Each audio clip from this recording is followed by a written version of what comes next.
Cinema it's a very big platform for all the actors and all the technicians. చాలా కష్టపడితే ఒక product బయటకు వస్తుంది. నువ్వేమో థమ్స్అప్ మూత ఇలా లాగినట్టు చెప్తావు.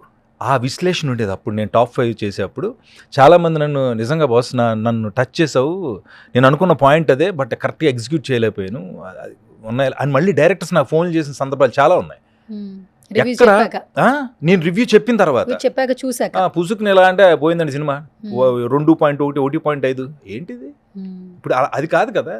కానీ ఇప్పుడు ఏమైపోయింది, సోషల్ మీడియా వచ్చిన తర్వాత అప్పుడు రివ్యూ చూడాలంటే నా ప్రోగ్రామ్ చూడడానికి తేజ అనే ఛానల్లోనూ జెమినీ అనే ఛానల్లోనూ వెయిట్ చేసి ఈ అబ్బాయి బాగా చెప్తాడు ఏమేమి సినిమా ఫస్ట్ టాప్ 5 1 2 3 4 పొజిషన్స్ ఇచ్చాను, కానీ ఎప్పుడు సినిమాకి వెనక ముందు ఇచ్చాను, కానీ సినిమా బ్యాడ్ ఇలా లేదు చూడొచ్చు. ఈ టేస్ట్ ఉన్న వాళ్ళు చూడండి, ఏదో సస్పెన్స్ థ్రిల్లర్ ఉంటుంది వాడికి అయ్యని వచ్చింది అది చూస్తాడు. ఈ టేస్ట్ ఉన్న వాళ్ళు ఈ కుటుంబ కథా చిత్రానికి వెళ్ళచ్చు, యాక్షన్ ఇచ్చేవాళ్ళు ఈ సినిమాకి వెళ్ళొచ్చు, చూడొచ్చు, ఒకసారి చూడొచ్చు. మీరు రివ్యూస్ చెప్పేవాళ్ళు. ఇప్పుడు ఏకంగా భాష చూడండి, ఒక సినిమా గురించి పెట్టాలంటే 90mm రాడ్ దించాడు రా సినిమాలో అన్నట్టు ఒక వెరీ బ్యాడ్ వర్డ్స్ థంబ్నెయిల్స్తో సినిమాలు చూసే సిచ్యువేషన్స్ వస్తున్నాయి రైట్ నౌ. మ్యాటర్ ఎవడు చూడు లోపల చూడు